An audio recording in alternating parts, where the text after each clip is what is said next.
दोस्तों एक लगभग 22-23 साल का लड़का अपनी खूबसूरत गर्लफ्रेंड से मिलने के लिए रात में उसके घर पर चला जाता है। उसकी गर्लफ्रेंड जो थी उसे मिलने के लिए बुलाती है, उसे कहती है कि चुपके से आ जाओ, मैं अपने कमरे में हूँ। लेकिन दोस्तों जब वो उसे मिलने जाता है तो वाक़ई उसके साथ एक हैरान करने वाली घटना घट जाती है। वो ऐसी कल्पना ना तो खुद किया था, ना ही गर्लफ्रेंड ने की थी। दरअसल जब वो अपने उस कमरे में दाखिल होता है, उस घर की लाइट बंद थी, उस घर के सारे सदस्य उस वक़्त सो रहे थे और उस घर के सिर्फ़ 2 ही लोग सेकंड फ्लोर पर सो रहे थे, उसकी माँ और वो लड़की। इसी तरीके से वो लड़का जो होता है वो ऊपर चला जाता है और जब ऊपर चला जाता है अंधेरे में ही वो लड़की को समझ करके वो उसकी माँ के साथ वो उसकी चारपाई पर जाकर लेट जाता है। दोस्तों उसके बाद जो घटना होती है, जो घटना घटती है वाक़ई में जब आप पूरी कहानी सुनेंगे तो आपके भी होश उड़ जाएँगे और आपको इस कहानी से बहुत ज़्यादा सीखने को भी मिलेगा और आनंद भी आएगा। तो वीडियो को दोस्तों स्किप मत मत कीजिएगा। उससे पहले लेकिन जी जो दोस्त हमारे नए हैं वो चैनल को प्लीज़ सब्सक्राइब कर लीजिए और वीडियो कहाँ से देख रहे हैं कमेंट करके ज़रूर बताइएगा। और दोस्तों अगर आपको हमारी ये कहानी पसंद आए तो एक लाइक ज़रूर करिएगा। तो चलिए दोस्तों अब कहानी की शुरुआत करते हैं। दोस्तों आज आपके लिए जो सच्ची घटना मैं लेकर आई हूँ ये घटना है छत्तीसगढ़ की। यहाँ ही के रहने वाली एक महिला जिसका नाम भावना होता है और जिसकी उम्र लगभग 40-45 साल के आस-पास होती है।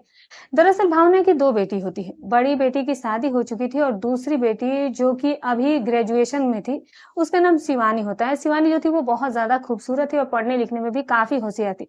दोस्तों जो शिवानी होती है उसे एक लड़के से प्यार हो जाता है। उस लड़के का नाम सौरभ होता है। दोनों ही एक-दूसरे से काफ़ी ज़्यादा प्यार किया करते थे और अक्सर एक-दूसरे के साथ काफ़ी समय बिताया करते थे। दोनों के बीच में सब कुछ हो चुका था। दोस्तों शिवानी और सौरभ एक-दूसरे के ऊपर जान छेड़ते थे। दोनों ही अक्सर मिलने के लिए कुछ न कुछ अलग तरीके ज़रूर आज़माया करते थे, जिससे कि उनके दोनों के बीच में मुलाकातें होती रहीं। एक दिन रात का समय होता है, इधर शिवानी को भी अपने बॉयफ्रेंड की बहुत ज़्यादा याद आ रही थी, तो दोनों ही फ़ोन पर बात कर रहे थे। तभी लड़का जो होता है वो शिवानी से मिलने की जिद करता है, तो शिवानी कहती है, "ठीक है, मैं सेकंड फ्लोर पे हूँ, अब माँ भी है सामने, लेकिन क्या करूँ मैं समझ नहीं आ रहा है।" तो वो कहता है कि, "एक काम करो, कुछ जुगाड़ करो, मैं तुमसे मिलने के लिए आ रही हूँ।" तो वो कहती है कि, "यार बहुत रिस्क है, कोई देख लेगा तो बहुत ज़्यादा प्रॉब्लम हो जाएगी। और गली में भी अगर तुम्हें किसी ने आते हुए देख लिया तो बहुत मुसीबत देख हो जाएगी।" तो वो कहता है कुछ भी करो बस आज ही की तो बात है और ये एक बार में कौन-सा कोई मेरे पे शंका करने वाला है। माँ को किसी भी तरीके से वहाँ पर छोड़कर तुम बाहर आ जाओ और हम लोग दोनों मिल लेते हैं। दोस्तों कहते हैं कि प्यार के आगे सब कुछ छोटी ही चीज़ें दिखने लगती हैं। शिवानी भी कहीं न कहीं वो लड़के के आगे जिद के आगे हार जाती है और वो उसकी बात मान लेती है। कहती है कि ठीक है, कोई बात नहीं, लेकिन मेरे हाथ-पाँव काँप रहे हैं, तुम बहुत सावधानी से आना। तुम जानते हो कि तुम्हारे साथ भी बहुत बुरा हो सकता है और मेरे साथ भी कुछ भी हो सकता है। दोस्तों वो कहता है कि जो कुछ भी होगा देखा जाएगा, लेकिन आज हम तुमसे कैसे भी करके मिलेंगे। वो कहती है कि ठीक है। दोस्तों शिवानी जो है वो इंतज़ार करने लगती है अशोक का। वो कहती है कि ठीक है मैं सेकंड फ्लोर पर हूँ, अभी मैं तुम आओ मैं देखती हूँ क्या क्या कर सकती हूँ। दोस्तों फिर अशोक जो है वो प्रेमिका से मिलने के लिए घर से निकला। अब जैसे सेकंड फ्लोर से पाइप आई थी वो उसी के सहारे वो सेकंड फ्लोर पर छत पर चढ़ जाता है और छत से सीधे आ जाता है जहाँ पर शिवानी और उसकी माँ भावना लेटी हुई थी। पूरे घर की लाइट उस वक़्त बंद थी, अंधेरा ही अंधेरा था। चुपके से दबे पाँव वो किसी तरीके से जाता है। शिवानी उसको बताती है कि सबसे पहले चारपाई जो है वो मेरी लगी हुई है। लेकिन दोस्तों वो कुछ और ही समझ जाता है। वो जिधर से जाता है उधर से पहली चारपाई उसकी माँ की होती है। उसके बाद अशोक जैसे ही प्रवेश करता है वो चुपके से जा करके शिवानी के माँ के चारपाई पर लेट जाता है। दोस्तों शिवानी की जो माँ होती है वो भी उस दिन सूट पहनी हुई थी क्योंकि वो भी थोड़ी मॉडर्न थी और शिवानी भी सूट पहनी हुई थी, इसीलिए अंदाजा लगाना मुश्किल था कि कौन उसकी माँ है और कौन जो है वो शिवानी है, तो दोनों में ज्यादा कोई अंतर था नहीं।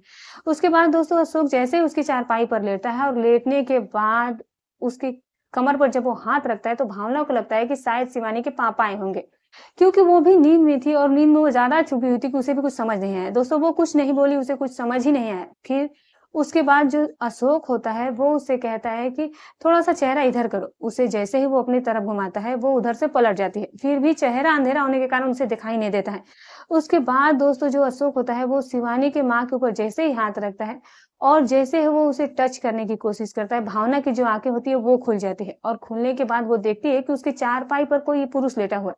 जब वो आँख खोलती है तो वो समझ जाती है कि मैं तो शिवानी के साथ लेटी हूँ तो फिर यहाँ कौन है? चोर-चोर करके वो हल्ला करने लगती है। तब तक अशोक जो होता है उसके मुँह पर अपना उसका हाथ रख दिया और मुँह दबा देता है। इधर भावना की जो आवाज़ थी वो बंद हो जाती है और वो हाथ-पैर आगे-पीछे पटकने लगती है। अपनी माँ की आवाज़ सुनकर शिवानी अपना माथा पीट लेती है। वो सोचती है कि जिस बात का डर था आखिर वही हो गया। शिवानी के समझ में नहीं आ रहा था कि वो जा कर के अपनी माँ को कैसे क्या कहे। और कैसे उस व्यक्ति को छुड़ाए और कैसे उसे यहाँ से भगाए। इस चक्कर में वो फँस जाती है कि उसका जाना सही है कि नहीं है। वो डर के मारे क्या करती है कि अपने ही बिस्तर पर लेट जाती है और सोने का वो नाटक करने लगती है। शिवानी समझ गई थी कि अगर अब मैं उठूँगी तो मेरी भी खैर नहीं है और जो थोड़ी बहुत मेरी इज़्ज़त बची है वो भी खत्म हो जाएगी, क्योंकि अगर मैं वहाँ पर पहुँच जाऊँगी तो वो समझ जाएगी कि हो ना हो, ये ज़रूर मैंने ही इसे बुलाया और ये मेरा प्रेमी है। दोस्तों, उसके बाद भावना जो होती है वो उठती है, अपने आप को वो किसी तरह से बचा करके और कमरे की लाइट जैसे ही ऑन करती है, तो जो व्यक्ति होता है वो इतनी तेज़ी से भागता है कि उसके समझ में नहीं आता है कि कौन से रास्ते से वो लड़का जाऊँ। वहाँ जाकर के वो क्या करता है कि दूसरी मंजिल से नीचे कूद जाता है। जैसे ही वो दूसरी मंजिल से नीचे कूदता है, तो दोस्तों उसके जो हाथ-पैर है तो वो बहुत ज़्यादा चोटिल होते हैं, उसके पैर टूट जाते हैं। वो लँगड़ाते-लँगड़ाते किसी तरीके से भागने का प्रयास करने लगता है, लेकिन गली में उजाला था जिसके चलते साफ-साफ दिखाई दे रहा है कि कौन है, कहाँ जा रहा है। इतनी देर में जो भावना होती है वो काफ़ी तेज़ी से शोर मचाना शुरू कर देती है और शोर मचाने की आवाज़ सुनकर के जो आस-पड़ोस के लोग होते हैं दोस्तों, वो सभी लोग जग जाते हैं।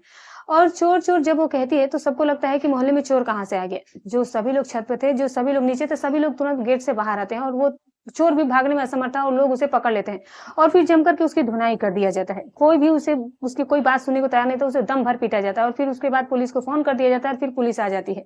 ये जो सब कुछ नज़ारा चला था दोस्तों, शिवानी सब कुछ अपने आँखों से देख रही थी और अपने सर पर हाथ रखकर सोच रही थी कि काश आज मैं इसकी बात नहीं मानी होती और नहीं मिले। काश मैंने इसकी जीत की बात नहीं मानी होती। जब इसने मिलने की जितनी जीत की, तो अब जो इसने किया है वो भुगते। अब शिवानी की जो साँसें होती है मानो उसके शरीर से जुदा हो गई थी। वो बिस्तर से ना टस से मस हो रही थी और ना ही वो कुछ करने रही थी। वो बिल्कुल ही बेड से हटने का नाम नहीं ले रही थी, जानबूझकर वो लेटी रही। उसके बाद दोस्तों उसकी माँ जो होती है, वो जो सारे जो गाँव गली के लोग होते हैं, उसके बाद उसकी माँ उसके पास जाती है और कहती है कि तेरे कान में जूं तक नहीं रहेंगे। ये इतना शोर मैंने मचाया, पूरे मोहल्ले के लोग जगे और तेरा नींद नहीं खुला है। क्या कोई नशा की हुई हो क्या? उसे 2 थप्पड़ खींच के मारती है और फिर उसके बाद वो चौंक करके उठ जाती है। ऐसा लगता है कि जैसे वो बहुत गहरी नींद में वो पूछती है, "क्या हुआ माँ?" तो तू कहती है कि तुझे पता नहीं कि घर में चोर आया है? इधर-उधर मेरे चोर कुछ आकर मेरे साथ कुछ गलत करने का प्रयास कर रहा था और मैं इतनी ज़ोर से चिल्ला रही हूँ, सारे मोहल्ले के लोग इकट्ठा गए हैं और तू है जो कि तेरी आँख नहीं खुली, जबकि मैं तेरे ही बगल में ही सो रही हूँ और मुझे अगर कुछ हो जाता तो तुझे तो पता भी नहीं चलता। दोस्तों, शिवानी चूँकि डरी हुई थी, उसे सारी बात पता थी कि कौन चोर आया है। वो बस जानबूझ कर के नाटक कर रही थी। वो कहती है कि असल में माँ, मैं बहुत ज़्यादा आज दिन में थकी हुई थी और मुझे इतनी ज़्यादा नींद गहरी आ गई कि मुझे पता नहीं चला। कम से कम तुम्हें मुझे एक बार जगाना तो चाहिए था। वो कहती है कि अगर मैं तुम्हारे जगाने के चक्कर में पड़ती तो चोर तो भाग जाता। और तब तक शिवानी कहती है कि चोर माँ भाग गया। तो वो कहती है कि नहीं, भागा नहीं है, वो तो पकड़ा गया है। और मोहल्ले वाले उसको जम करके पीटे हैं और फिर उसके बाद अब पुलिस भी आई है। पुलिस के नाम जब शिवानी सुनती है तो वो डर जाती है। वो सोचती है कि पुलिस आ गई है, कहीं ऐसा ना हो कि मेरा नाम अशोक बक दे कि मैं जो हूँ उससे मिलने के लिए है। अगर वो मेरा नाम बोल देगा तो मेरी तो बहुत बेइज्जती हो जाएगी और साथ ही साथ अगर फ़ोन में मेरा नंबर निकाल गया तो मेरा और भी ज़्यादा बेइज्जती हो जाएगी। अब शिवानी की हालत जो थी वो काफ़ी ज़्यादा खराब हो गई थी। वो सोचती है कि हे भगवान, आज कौन-सा मेरा बुरा टाइम था कि मैं इतने फँस गई। बस किसी तरह के आज मुझे बचा लो, बाकी मैं दोबारा ऐसी गलती कभी ज़िंदगी में नहीं करूँगी, बल्कि मिला होगा तो बाहर मिलूँगी। शिवानी भगवान के आगे हाथ-पैर जोड़ी थी। लेकिन दोस्तों, जो अशोक होता है वो शायद वो शिवानी की मोहब्बत थी वो काफ़ी ज़्यादा अच्छी थी। पुलिस उसे बार-बार पूछने का प्रयास कर रही थी कि तुम यहाँ कैसे आए, क्यों आए? वो कुछ भी नहीं बताता है। पुलिस को समझ में आ जाता है कि कहीं न कहीं ये चोर है और उसकी चोरी की धाराओं में दोस्तों उसको चालान करके उसे जेल भेज दिया जाता है।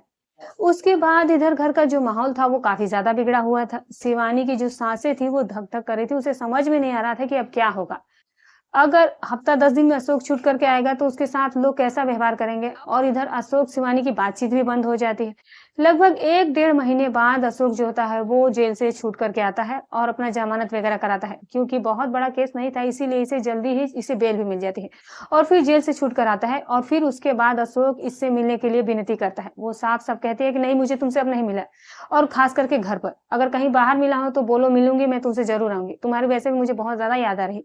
वो कहता है कि मुझे तुम एक बार भी मिले कि नहीं आई? तो वो कहती है कि तुम्हें तो पता है कि मैं नहीं आ सकती थी। घर में कितनी मेरी बा जो है और जब से तुम पकड़े गए हो तब से और ज़्यादा मेरा जीना मुश्किल हो गया है। दोस्तों, फिर इस तरीके से वो दोनों समय निकाल कर के मुलाकात होते हैं और फिर करते हैं और फिर जो गलती है उसे सुधारने का प्रयास करते हैं और फिर दोनों उसी दिन से कान पकड़ लेते हैं कि आज के बाद हम लोग दोनों कभी घर पर नहीं मिलेंगे। दोस्तों, कई बार इस तरह की घटनाएँ जो होती है वो घर में हो जाती है। कई बार प्रेमी जो लड़की के घर जाते हैं तो कभी पकड़े जाते हैं और कई बार जो है वो बहुत बड़ा घटना भी घट जाता है। लेकिन अशोक के साथ ऐसे कुछ नहीं हुआ, वो कहीं न कहीं वो सही सलामत जो है अब सेफ है और अब उसे अपनी गलती का एहसास हो चुका है। तो दोस्तों, आप इस कहानी के बारे में क्या राय रखते हैं? कमेंट करके ज़रूर बताइएगा। फिर मिलूँगी कल आपसे एक और नई सच्ची, अच्छी, रोचक कहानी के साथ। तब तक अपना और अपने परिवार का ख़्याल रखें।